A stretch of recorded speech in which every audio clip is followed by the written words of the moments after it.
Hello, everybody, and thank you for joining us tonight. We have got Jamie Russell on from the Academy, who will be joining Vic in a short moment. Just a couple of things. Rochdale tickets go on sale tomorrow to season ticket holders at 12 noon.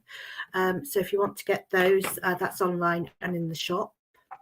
And Vic will do SAS when he comes on. So let's bring him on now.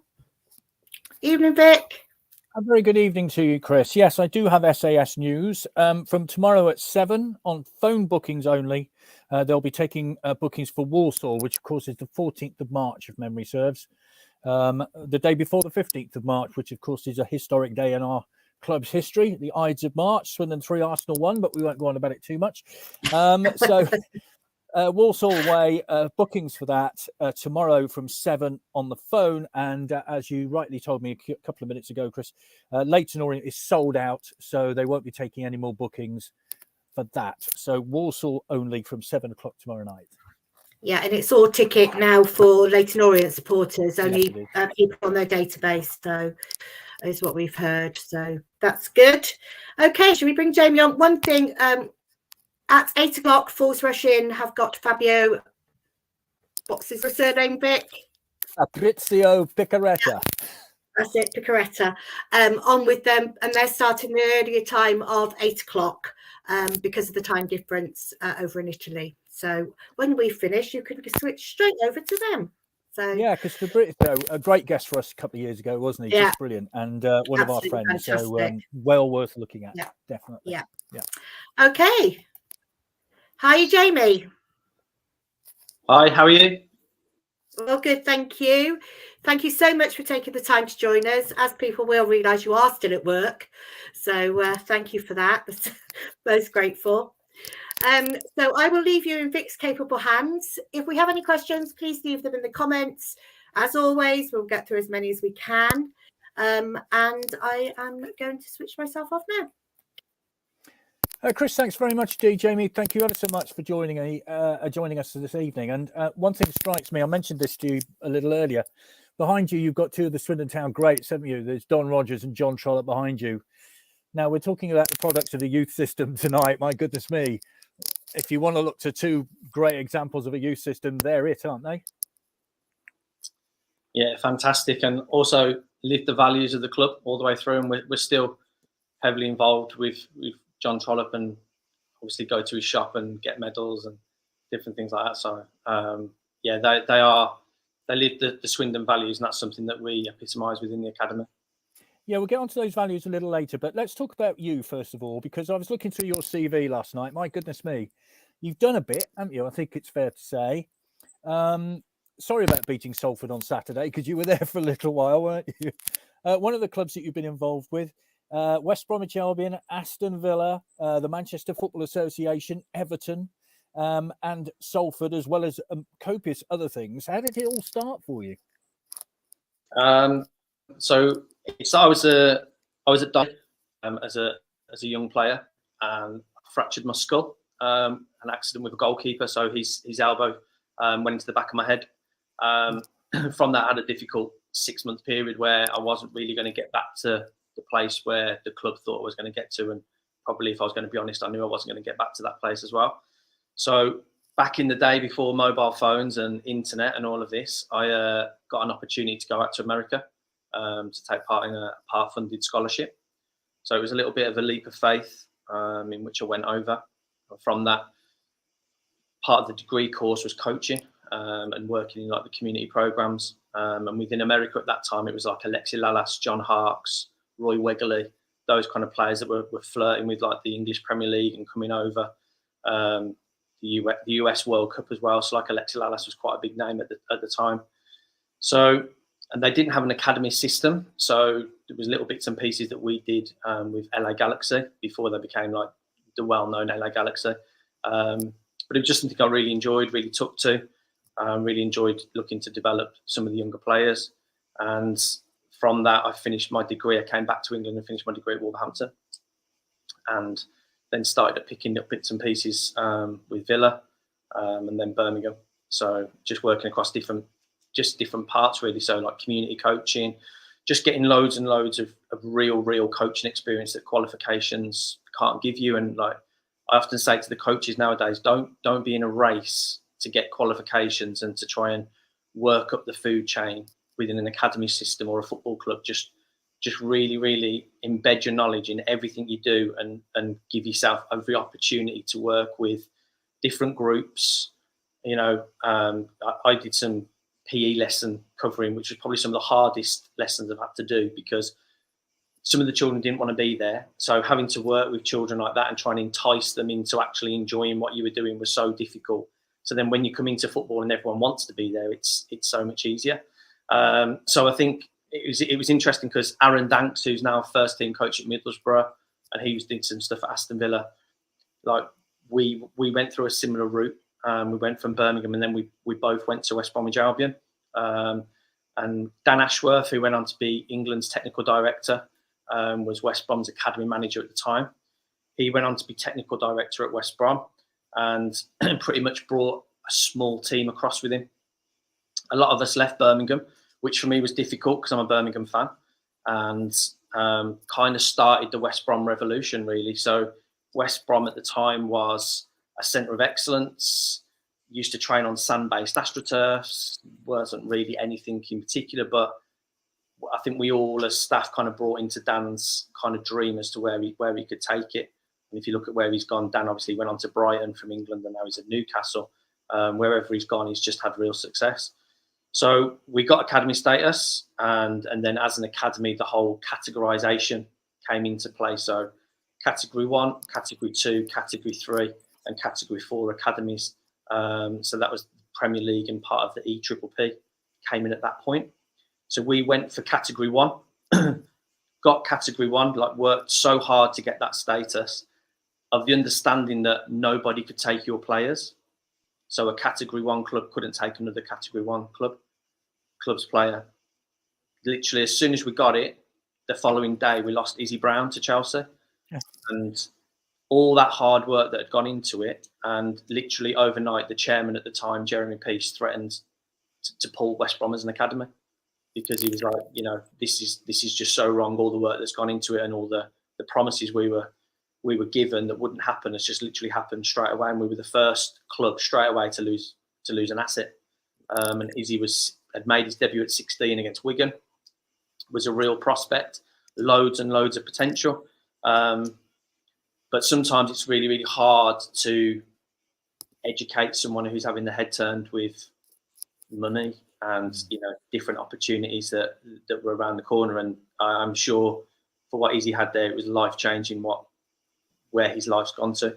But he still had a good playing career. I've touched base with him a couple of times when I've seen him at fixtures or under 21s when I went to Everton. He came up with Chelsea. But yeah, he's still got so much more potential. He's only 23, 24 now, and it seems like he's been around for years and years because he made his debut at 16. But I think that's the thing nowadays. Some of these young players are making these debuts at 16, 17, and 10 years down the line, they're still only 27. Whereas, like, back in the day, it used to be a testimonial for 10 years at a club and you were like 35, nearly 40, whereas like everything now is getting fast forward and developed so much quicker. So you mentioned Roy Wegely, who was briefly on loan. Are you there? Yeah, good. You mentioned Roy Wegely. He was on loan with us for a little while. Malcolm reminds me he was a decent player, Roy Wegely. Chelsea, QPR, I think he played for, Luton, somebody like that. Teams like that. Rob says also, don't forget Bert's Babes. With Don Rogers, John Trollope, there was Terry Woolen, there was Mike Summerby, of course, Ernie Hunt, Bobby Woodruff. That team goes on and on and on. Fantastic. Bert's head team in the early 60s. So the academy is interesting because you mentioned an academy 1, 2, etc. Swindon is a 3. So what does that mean? So we're Category 3. So what it basically means is we don't have anything from 18 through to first team. So at Category 1, you'll have an under-23s that will play in the PL2. And at Category 2, you will also have that. So, and also facilities basically is the big one. So training ground, a dome, so to have an indoor dome. So you have to have an indoor training facility as well as an outdoor training facility. and then you basically take players from 6 right to 23. So those years are so important, because a boy be fully matured at 18, you can still have a small fuller that want to take a chance on, but because you know you can't put him into a League 2 team or a League 1 team, you end up having to release him. Right. So in terms of Swindon's facilities then, I mean, I'm going to ask a daft question. How would they differ from a top team like Man City? I mean, I think we're talking different planets, aren't we? I mean, I know with the Foundation Park, they're putting a dome up right now. Where does that fit in with the academy? So Shane and John are brilliant, and we've got a really good relationship with them. But it wouldn't be our dome, and we wouldn't be able to get a categorisation off that dome, just purely because for them to get that, they have to look at different funding streams, and we would need it all the time. We literally would be in that facility every single night of the week and weekends, and they wouldn't be able to give us that amount of time. So we have to be really clever. We have to be what our values are. We have to be industrious. We have to be adventurous and try and find new ways to keep boys in the system for longer. And one of the things that we've tried this year is the loans, and getting boys out into local clubs, local grassroots clubs, Saturday clubs, and just really, really working on building relationships across Wiltshire, and just working with clubs. And I think it's fantastic so far for the amount of Swindon fans that have gone and watched the boys on loan. I've seen obviously lots of things on Twitter. We've got Tom Wynne-Davis, who's scored a hat-trick the other week at Wantage. And it's great for us because they're not forgotten. And the last thing we want to do is, when we put a boy on loan, is for them to think that they're forgotten. And that's not the point at all. For us to have conversations with the owners, have conversations with the manager, we have to be able to say, look, he can do it in youth football, but he can also do it against men, and he can also do it in the real game, which is what adult football is. And everyone who has gone out on loan has come back a different player. So if we look at Anton, Anton couldn't be more of a perfect story for us at the moment. So he was playing in the 18s. The games were sometimes a little bit too easy for him, which allowed him to do things that he wouldn't probably normally do. Needed a new challenge. So we had a conversation with Anton and his dad around going out to Highworth on loan, of which he did. Some of the areas as part of his individual development plan we talked about. We spoke with Highworth about that. Ben Hawkins, our player care, then gets involved. So he sets up a WhatsApp group with the manager of the non-league club. He also sets it up with Anton, because we need to encourage independent learners and to make sure that they can start doing things for themselves at 17 and 18. So all the information would go into that WhatsApp group. Anton played probably 3 or 4 games, scored a fantastic goal against Highworth. And then if we literally fast forward 4 weeks, he's making his debut for Swindon away at Barrow, which for us is just perfect. It looks absolutely perfect, and it's been mapped out. Now, that's not going to be the same thing for every boy, because every boy is completely different within the academy, and every journey couldn't be much more different if you tried. But all we can do is try and be honest with the boys, help them, prepare them for every eventuality, and just give them as much support as we possibly can. And I think through Kirk McGinn with education and coaching, through Sean Wood, who's got years of experience here, and probably been here as long as Don Rogers, and Lee Peacock, all got great experience, and they're all around the boys all the time. Everyone's having small conversations with them, making sure that they're okay, helping them to settle in, and every loan so far has gone really well. We're also now in a position where we've got more clubs reaching out to us, which is fantastic, and that's what we want. So I was at Caution last Tuesday, and I'm going there with Clem and Rob tomorrow. It's incredible. I mean, I'm talking as an average fan. The amount of stuff you've just told us, we just sit here and say, oh, Anton Dvorak, I think, is that how you say it? Is that how you, yeah. He's gone out on loan. We don't think about all the rest. I mean, it's an incredible amount of work that goes into that. Amazing. We have so Mondays are a very busy day in the academy. Obviously, it's the first week, so I'm sure the staff are probably sick of my voice by the end of the day on a Monday. But we have to have meetings for purpose and for, to make sure everything is set up for the week, because we've got so many things going on within a week now, and trying to stretch all our groups. So, for instance, last week our 12s won a tournament at Luton. The following day, the 13s were away at Aston Villa. So the 13s are a good group, and they need stretching and challenging. Now, us, we could pat ourselves on the back every time we've beat Exeter 10-0, or we've at the Oxford 10 of the week. But that's not a challenge anymore. And what happens is bad habits start slipping in, and people start thinking they don't need to try. Parents start thinking that all of the boys are going to make it professionals, because everyone's on a trajectory that's just going like that at the time. We need to try and put a speed bump in place, because if they get to 16, 17, 18 without hitting a little bit of turbulence somewhere along the way, they're never going to know really how to deal with failure or a setback. So we have to try and create it sometimes. There is that big setback, which we'll talk about, I think, in a little more detail, but there is that setback possibly coming down the line, isn't there, where there is that moment when they find out they're not going to be included in a professional team or whatever.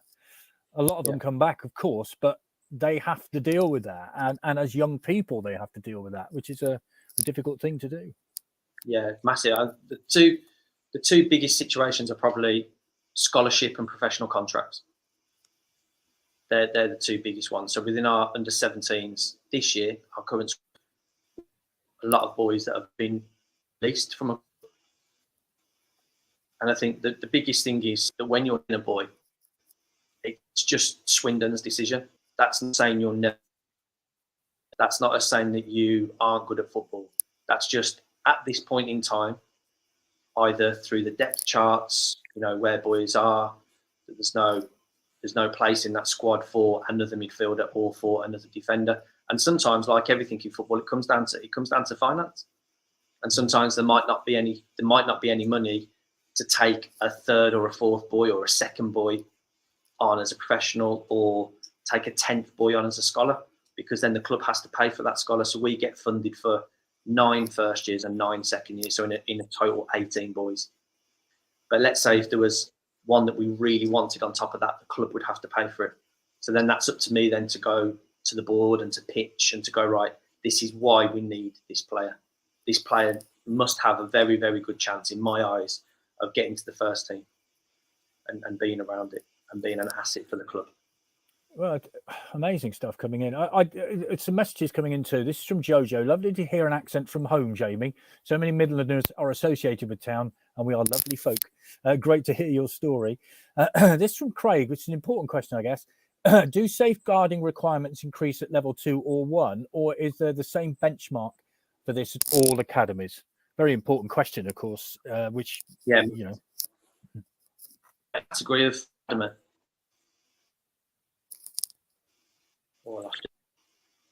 Was that in terms of the category of academy?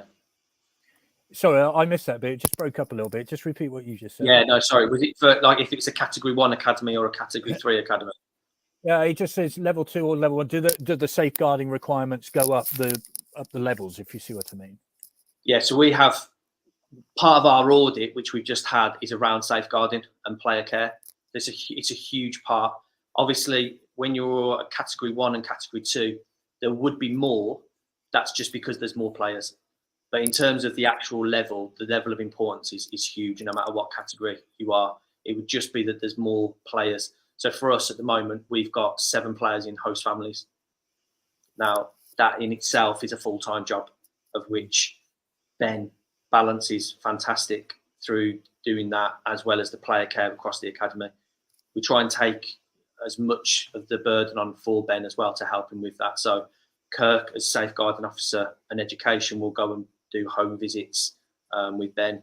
I've been across to do home visits and also just like 6 weekly check-ins, just to make sure everything's okay. Because it's a huge thing for a boy at 16 to leave home and to go to another family. When I was at Everton, we could nationally recruit at 12. So being a category 1 academy allowed you to nationally recruit. Now, I was part of that process, and looking back now, I would never do it again, and I don't think I would want to be a part of it again, because we moved boys at the age of 12 from all over the country and put them into one school, which was a school in Runcorn.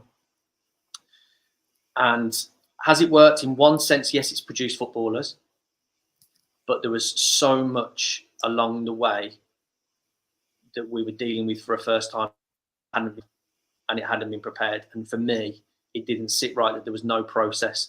So some of the things that were happening, we were like, right, we didn't actually have a plan for this. And also as well, so those boys trained before school, were at school with each other all day, and then came back to the training ground and trained all night. So it's like basically working with someone who you don't really get on with, having to see them first thing in the morning, then be with them all day, and then be with them all night. So you can imagine 12, 13, 14, 15, adolescents, them changing as people, missing home, it might have had an injury, might not have been selected for the team, jealousy within the group, jealousy where they fit in the group, problems at school. There were so many things that we were bringing in, and no one really thought of that at the time. Everyone was just like, yeah, this sounds like a great idea. Man City are doing this, so we've got to catch up with them.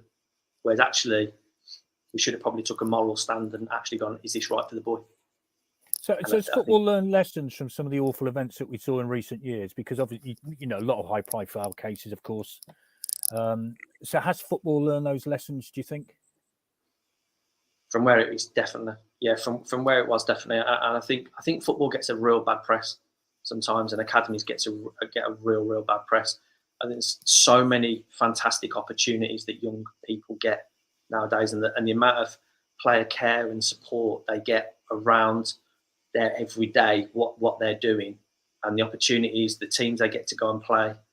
I think the biggest thing for us is the transition, and I think that's where we've got a lot better with that. So we've set up an alumni group now. So boys that we're tracking, so Ben and myself are tracking boys that have been with us for the last 5 years, and we want them to be a part of Swindon and stay a part of Swindon. So if they were a scholar with Swindon, or they might have got a professional contract, we want them to come back and be involved with the club in some context.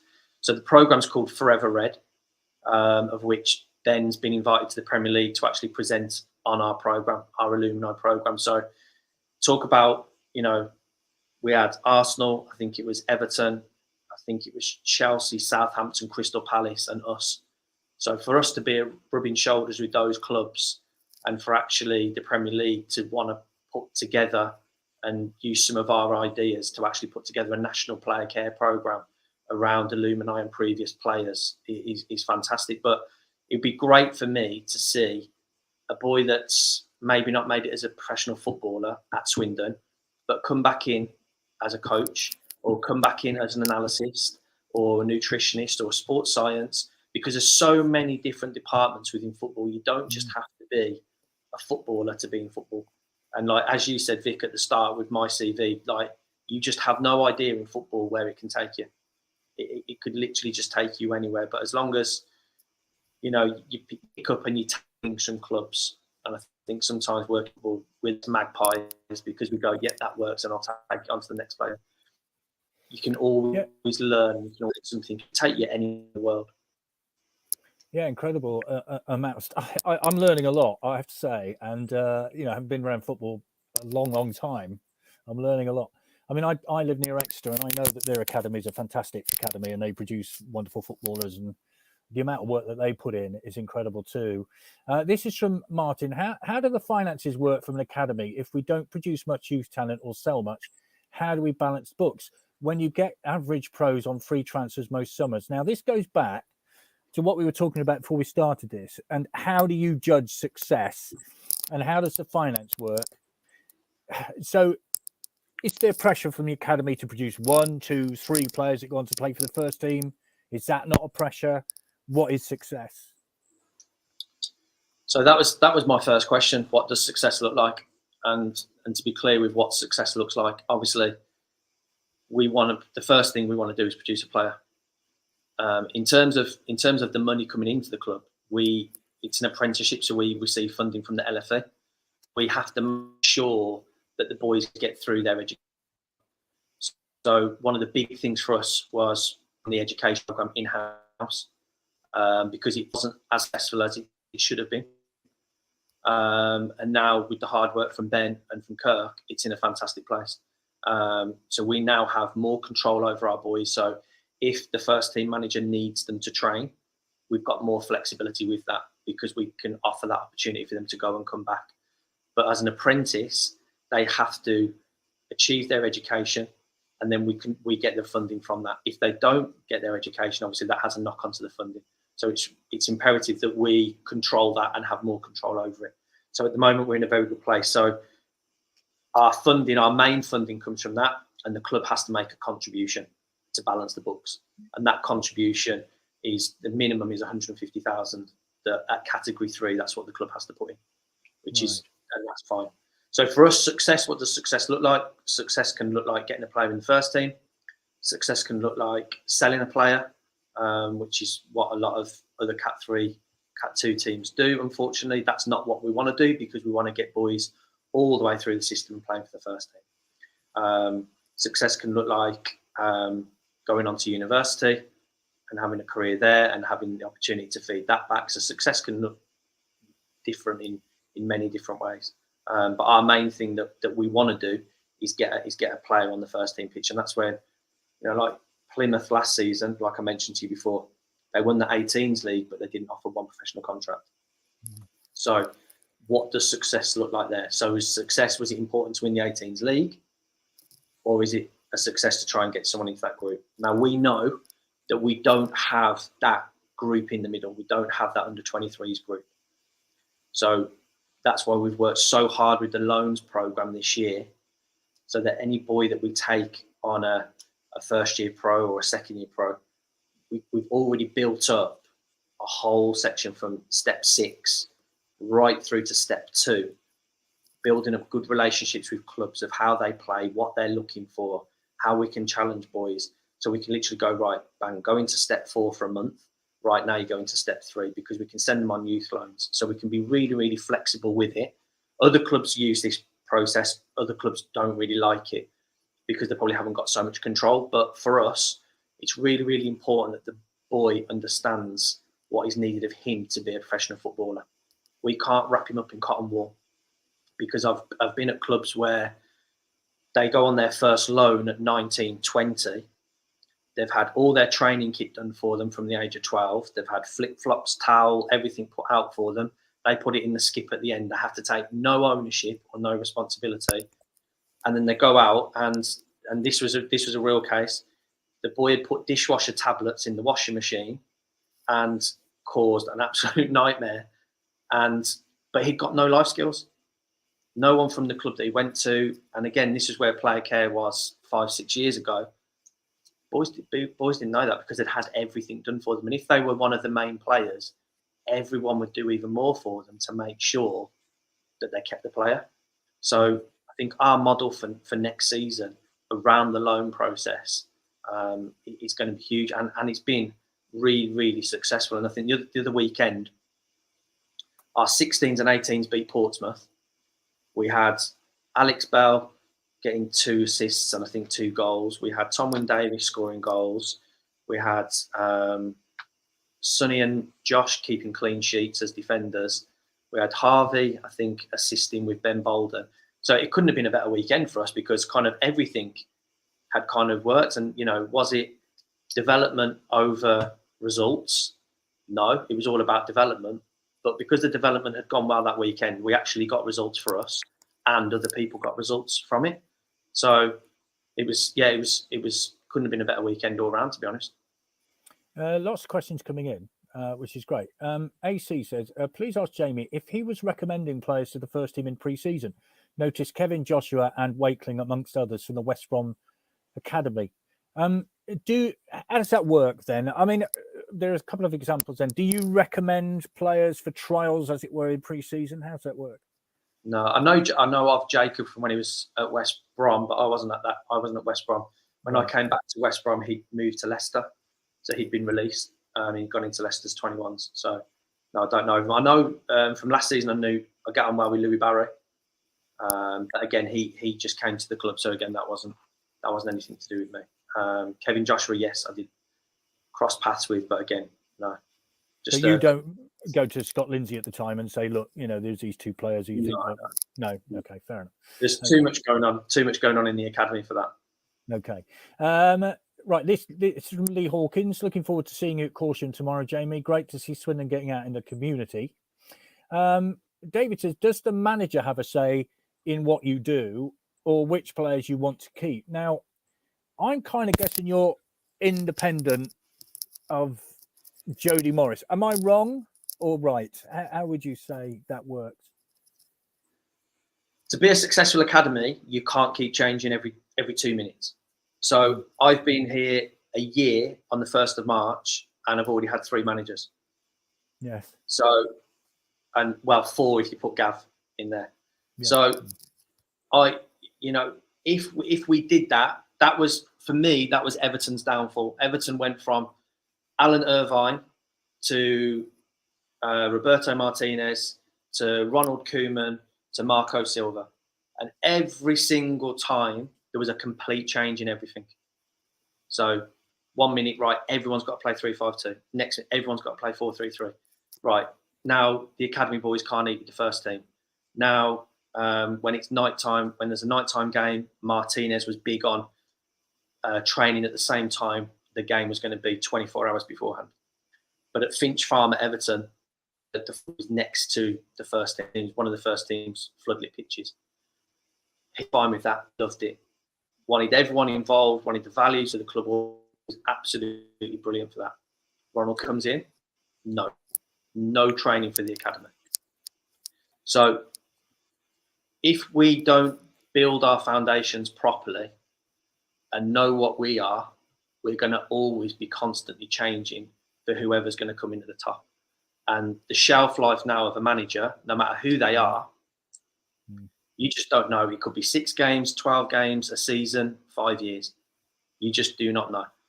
And the thing is, I think it has to be us as a club. It has to be Swindon, and it has to be what we stand for and what we want and live our values. It can't be someone else's values that comes in. Obviously, they're going to have a say and they're going to want things or tweak things if they see that there's something that can make us better.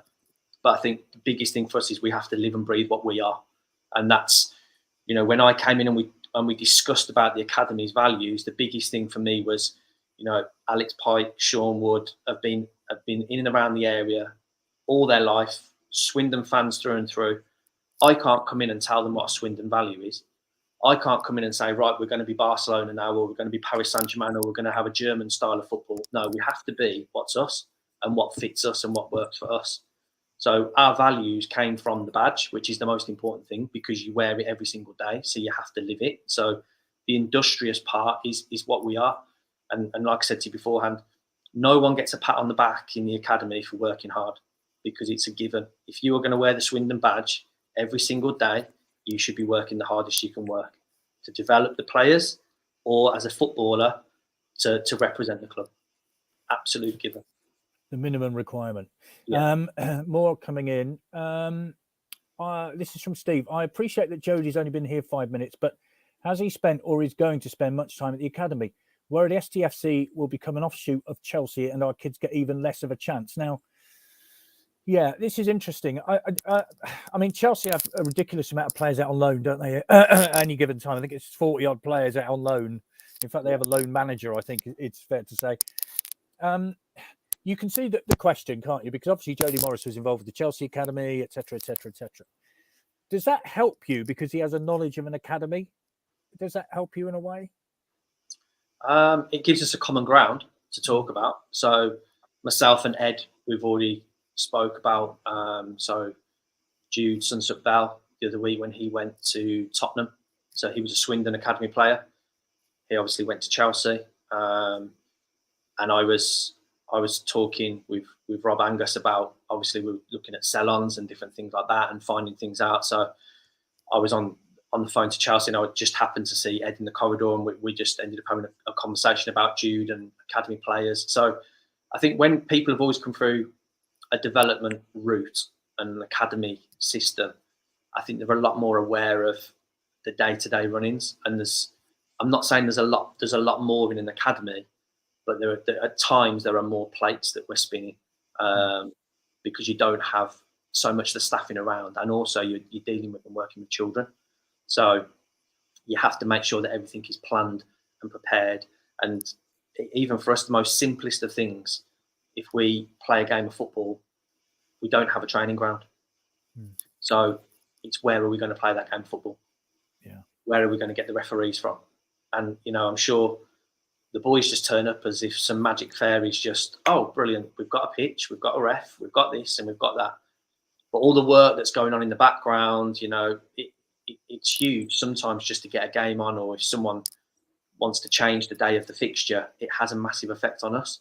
So you're doing all of this as well as planning and looking to get the session on, and then evaluating the session, being in meetings, and then I have to go and put my other hat on and go and meet Rob and Clem for another meeting. So it's you kind of you're here, there, and everywhere within a day, which is unbelievable. And the days just go like that. Yeah, you've got to go back to work after you finish this, you were telling us earlier. So I'm going to watch some telly, or listen to the Bulls Rush in, but you're going to go back to work. So good on you. Now, let's talk about style of play, because that's something, the conception is, or the perception is, that all teams play the same way because they're taught the same way at academies. Play out the back, goalkeeper takes a short goal kick to the centre half passes it out, blah, blah, blah, blah, blah. But you were telling us beforehand that actually that isn't the way. You have several different systems of playing. Yeah, I mean, we will watch the opposition that we're going to play against. So Lee Peacock will just watch games for hours and become a real stato over every small detail that they do. So we will speak to other clubs that we know have played against the team that we're going to play against on that Saturday, and literally the week leading up to that, whether it's Sean Wood, Lee Peacock, they will analyse everything. And we've also done a lot of work with Liam. He's been fantastic with some of the videos and presentations for us. So we'll see, what they do. Do they press with one centre forward? Do they press with two centre forwards? Are they aggressive with they press? Do they let you play in the first third, and then there's a cut-off point, so you can't go any further? So I think, to answer your first question, if you did the same way of playing out from the back every single time and you were so predictable, you would just get pressed and jumped all over. So it's almost like pressing the self-destruct button for me. If you're just going to constantly do the same thing and expect a different result, it's insanity, isn't it? So you wouldn't keep doing the same thing. So we always, when we're looking to play out from the back, there's nothing wrong with playing the ball into the 9, because then the opposition straight away are going to go, oh, okay, we're going to sit off a little bit. So as soon as they drop a little bit, obviously that gives us now a little pocket of space to go and play in. So then now you might go and play it into your 4, you might play it into your centre backs, you might play it into your full back, because now you've got that little bit more space to go and play into. You might go and clip it into your wide midfielders, so your 7 or 11. Again, it's almost like a game of chess. Everything you do, you're trying to outwit someone before you've done it. So you're thinking, right, are they expecting this? Sometimes Real Madrid did a centre the other week, straight from kickoff. So Bournemouth did that against Plymouth and scored within something like 16 seconds. So we literally just watching where every single player kickoff to make sure that they couldn't do the same thing as us. Set pieces are a huge thing with blockers and runners, where people will spin and get out. Again, Lee will just analyse this and work on it and go through it continually with the players. Now, for us, we had the biggest compliment when we played Bournemouth last week. They said they had no idea of how to plan or prepare to play against us, because we're not someone who, and that was the biggest compliment anyone could ever give us, because Abu wasn't with us, so he was with the first team. Anton was ill. We didn't have Fletcher. So again, we were already players down going into a game, and they didn't know if we were going to attack centrally, if we were going to attack wide areas, if we were going to be good on set pieces, because we can do all of it. And now we're not masters of all of it, but we've got that creativity where we can just flick it and just change it. So we can go and switch play, and we've got quick wide players. We've got wide players that can go on the outside. We've got wide players that can come on the inside. Because for me, my biggest bugbear at the moment is that every player that plays in a wide area wants to invert and run inside. Not like it was in the good old days where you just literally get the fullback, knock the ball on the outside and go and cross the ball into the box. Whereas now everyone's got to come inside, and it just makes you so predictable. I think that's the biggest thing for me, is just having a team that are predictable and can do anything and change the play at any given time. Because that's only when they go out on loan, when they play with a first team manager, and then the first team manager gets moved out and someone might take the team, and then another manager comes in and has another.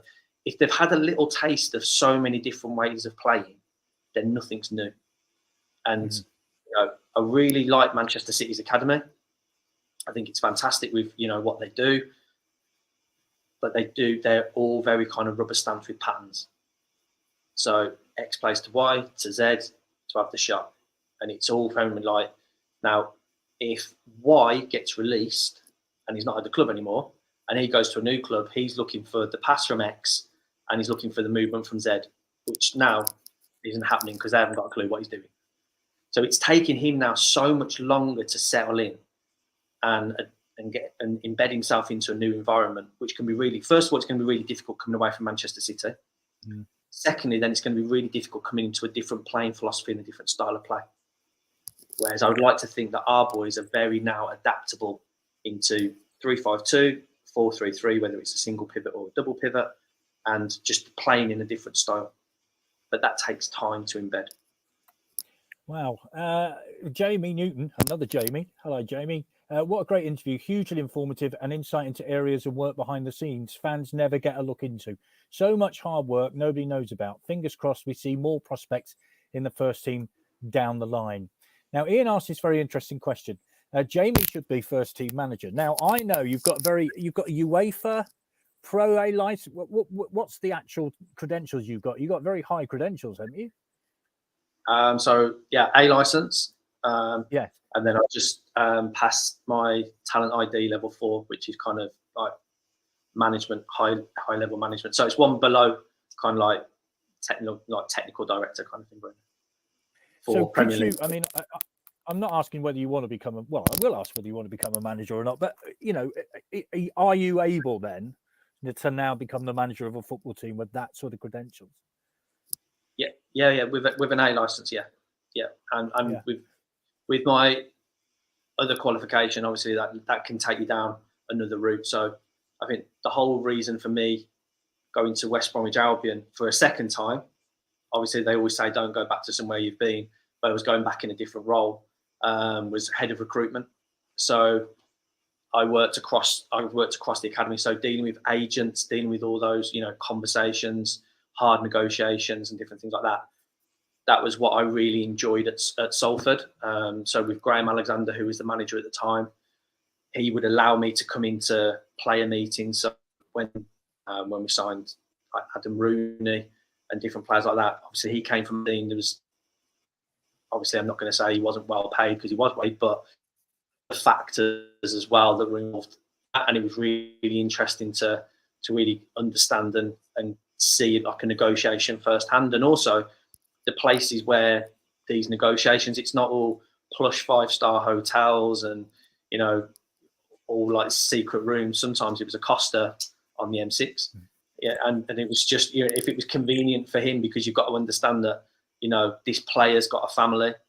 He might not be able to get somewhere, so you might have to try and meet him halfway, and all these different things and conversations that happen before the actual negotiation starts. So yeah, I mean, long term, I really enjoy what I'm doing. I really enjoy developing people, whether that's staff or players. I think that's my biggest thing. And at the end of the season, if 2 staff have left to go to Category 1 clubs or to go into a first team environment, well, that for me is success, because I've helped them get there. I would never dream of holding someone back just for my purpose to help with where we are at the moment. So the question is, do you want to become a manager one day? Perhaps one day. I would never shut that door, but for me at the moment, I think I'm happy with where I am. Fair enough. Okay, because there's there's a lot of goodwill for you out there after tonight, I have to tell you. Right, let's hello 5 for Fools Rush in STFC podcast. You're on at 8 o'clock with Fabrizio Picoretto. I know that. Completely agree. Reference wingers. Fascinating. Listen, this. Thanks, Jamie. Brad says, very well spoken. Nice to hear from someone at the club with a footballing background who knows the game so well and knows what to say and isn't forced. Also, very well done with what you do at the academy. So, as I say, there's a lot of goodwill coming in for you tonight. You sent a list of what you wanted to talk about. It's so much, and we're only scratching the surface here, but it's extraordinary stuff. Let's do two together if we can: an academy performance plan and an audit. Now, an audit is like your Ofsted, isn't it? So, are the two linked? Do you have to have a performance plan that goes along with that audit? Yeah. So we have an academy performance plan. So that's basically your kind of Bible. So you put it together at the start of the season, and it can look in however which way. So we divided ours up into chapters. So it's we've obviously got a section on culture, section on coaching philosophy, section on sports science, medical, culture, because that's our values, which is so important. We actually have a section on what does success look like, and then a section on leadership and management, which just records all of our different types of meetings, why we have them, and then all departmental targets for staff to make sure that they're online. So all the academy staff, as well as the academy players, get reviewed every 6 weeks. So I sit down with the staff just to make sure they're on track, and also if there's anything I can help them with. Sean went to Southampton for 3 days 2 weeks ago, which was a great experience for him. So he went all around their FA Youth Cup fixture. So I was with them on the Monday for the training session and the pre-match, then went to St Mary's to watch them in the game against Fulham, and then was involved in the post-match on the Wednesday. So when I sit down with him later this week to go through his 6-week review and his CPD journey to make him better and bring something back to the club, there's going to be loads that we can talk about there that I know he'll want to go, yeah, I want to have a go at this and I want to bring this in. Like Alex went to Wolves, and again, it was great. But also the real interesting part is sometimes when the staff are going away to clubs, they're actually coming back going, we're actually doing this. Just not on such a bigger scale or with so many staff or in a brand new shiny building, but we're actually doing it, which is the best thing for us. And that's what I want to hear, to make sure that, because I don't see us as a Category 3 academy. And every day we work so hard and push each other and drive each other so hard because we want to get to Category 2. Now, if the only reason we can't get to Category 2 is because of facility, then we're in a good place, because when the facility comes, we'll be flying, we'll be fine. There'll be no problem. We'll be able to just get straight into it. So our academy performance plan makes sure every day we're holding ourselves accountable to what we're doing that we said we would do at the start of the season. For our audit, we have to submit that plan. So we have to submit it, and then it gets evaluated, and then from that they will ask questions on that. So last week we had our safe to operate audit again. So it ties in with what you said about safeguarding, ties in with player care, contracts, job descriptions, references, qualifications. It ties in with all of that, which is it's a huge strain on everyone within the academy, because nobody wants to fail at something and no one kind of wants to bring the club down. But for us, we couldn't have been happier with how it went. It should have been a 2-day audit. It ended up coming down to 1 day. And then the day before, he was like, the amount of evidence you provided, I'm really happy with this. It ended up being a 2-hour audit, which for us was unbelievable, with 4 small action points that we know we'll achieve, because they were just around qualifications, but those staff are already on those qualifications. So by the end of the season, they'll have completed the qualification. So who does that? I mean, I said Ofsted, obviously, that's in education, but who would actually do that audit for you then? So PJAC, so it's the Professional Games Auditing Company, and they work on behalf of the Premier League. So years ago, when I was at Everton, it used to be a company called Double Pass, and they were a Belgium company. So obviously they would come over, and obviously Belgium was just before they had like the De Bruyne and all that coming through their youth systems. Double Pass would go around and do a lot of the audits.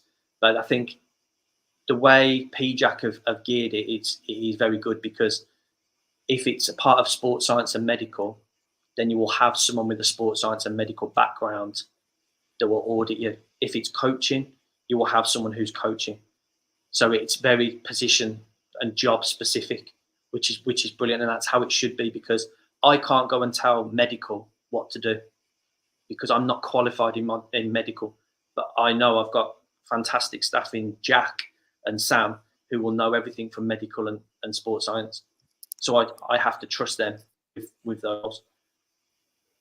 So for them to be audited, I mean, for Sam, he didn't even have one out because they were that pleased with what he produced and where we are. You know, he's here. We talk about industrious. He's 12 o'clock most nights, just making sure all the GPS data and everything's in line for every single boy within the academy. Wow, incredible. Daz St. George says, hi, Daz. A very interesting chat. Jamie certainly opened my eyes to what goes on behind the scenes at STFC. And I think a lot of people are learning a lot tonight. Gosh, we're not going to get through all the stuff that you've sent over that you wanted to talk about, but gym program and fitness testing and growth and maturation. Now, yeah, I mean, with young people, you've got to be careful, I'm guessing, because bodies develop at different stages, don't they? So how difficult is that to get right for each individual person? It's massive. And the thing is, I've worked with the little ones where I'm tying up laces and dealing with snotty noses at under 6, right through to first team players, actually pretty much dealing with the same problems at first team level as well. But at 12s, 13s, 14s, they are huge in terms of growth, where boys will suddenly just shoot up, and you get Osgood slatters in the knees and his tendon. The biggest part is when boys grow up too quickly and it's their bone, then obviously the tendon or the ligament gets stretched. So the worst thing you can do is stop the boys from playing football. All you can do is just reduce their load. And sometimes the 4G surface, or if it's a hard surface, it's not good for them to do that, because obviously it's ankles and knees. So we will do something called peak height velocity. So Sam and the sports science team will pretty much work out when they are going to hit peak height velocity. So that's when they're going to hit their second fastest rapid growth from when they were born. If we can predict that, so if it's 14 years and 2 months, for instance, that we know they're going to go through it, then we know we can start tailoring their workload and their program to fit around that, because we don't ever want a boy to completely stop working and break down. We have to try and keep them going through growth. And it's really, really difficult at times, because some boys, they look like they're just running in syrup. They were quick 1 minute, then they start doubting themselves. And from a psychological factor, you know, they know they're not performing to the level that they can perform at. Then you've got parents that might start putting more pressure on them, or might start, you know, trying to rescue them all the time by saying it's everyone else's fault and it's the pitch's fault and it's this and it's that. But for us, we understand it because I've seen it so many times, and I've seen so many boys go through it. You see some boys that sail through it without a problem, and then other boys hit growth and it can be the worst thing for them, where they're out for a year. I've seen boys out for 12 months, 16 months. Yeah, incredible. And you mentioned the word parents there. I mean, how, I don't want to give examples really, but parents can, I mean, I'm a parent, but you know, parents can be difficult at times. How do you deal with them?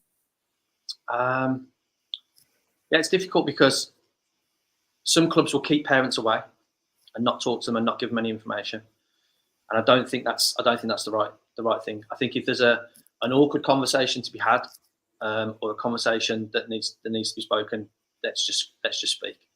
I think sometimes the honesty and the truth is what needs to be shared.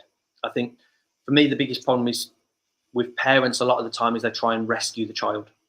And it's okay to let your child fail. It's not a problem if your child fails or has a bad game or misses an open goal or lets one through their legs from 20 yards. Everyone's going to make a mistake at some point. But just let them fail and let them be them. And, you know, Sam Field is a player who's at QPR now. His parents were absolutely unbelievable on his journey because he had a horrendous journey. He, at under 12s, was having to play in under 10s. Then he was having to play in under 11s. He very rarely played in his own group. He was constantly having to be shut down because of growth with his knees, with his ankles. Then he had problems with his back. His parents both decided he wouldn't do school release. So he missed out on a lot of coaching time there. So he came back and coached and worked with like a younger age group, which you very rarely see a boy who was like 13 coming and going, yeah, I'll come and train with the 11s to get my contact time up. So if there was ever a boy that you really thought, you know what, I just hope you get there, because you are doing everything the right way. And I know how difficult this is for you. And I know how much this is like a real struggle for you. And at the time at West Bromwich Albion, we lost a boy through cancer, which was horrendous. And his family was close with that family. So literally, it was almost like was there anything else you could throw at Sam? It felt like at times. But he'd come through all of that, played in the Premier League, played for West Bromwich Albion's first team, and he's now doing well at QPR. And and he's a great character and role model for young players. Fabulous.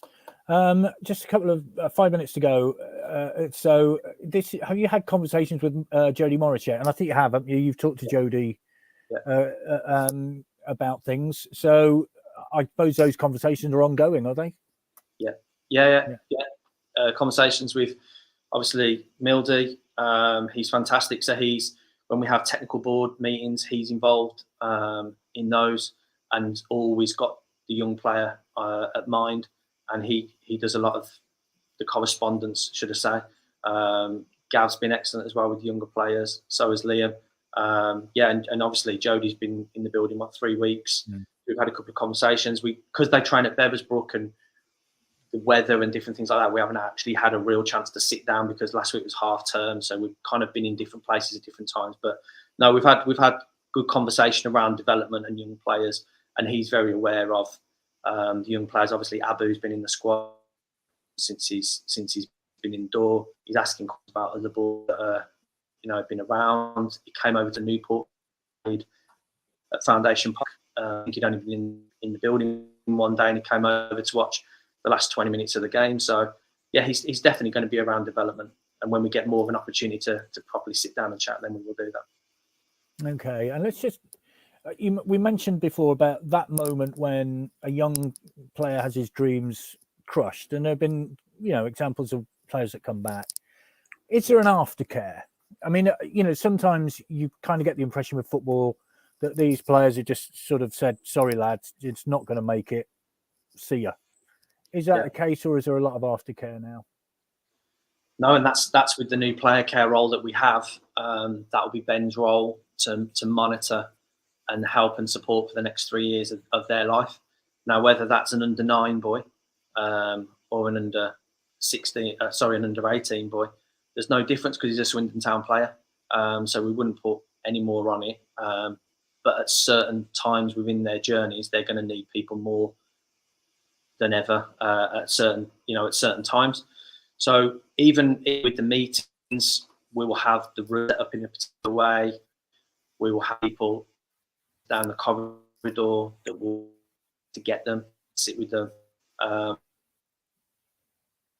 Think that deep down it's not a shock, and I think that's the biggest thing that we need to make sure. The boys need to make sure at every age group before they go into a retain or release that they have a good idea of what the outcome is going to be. Because for me, I've only seen it at certain clubs when it was a complete shock, and then that's when you get all the emotion from the player and from the parent that comes out. Whereas I think with our review system and how the staff review the players now, it's more on a traffic light system. So players are more aware than ever where they are and what they need to do to get better. Well, that's great to hear the way you talk there. And Tony says, after listening tonight, the first team was only a small part of the club. Really pleased to see the welfare of the young players looked after, stress and strains. Very interesting what I've heard, says Andy. Thank you very much, Dee, for that, Andy. Jamie, thank you ever so much. We're going to let you go now because I know you've got more work to do. But you've given us a very small hour of insight into what you do, of the huge amount of work that you do. I mean, it's incredible, really. And we've just, as I said earlier, scratched the surface.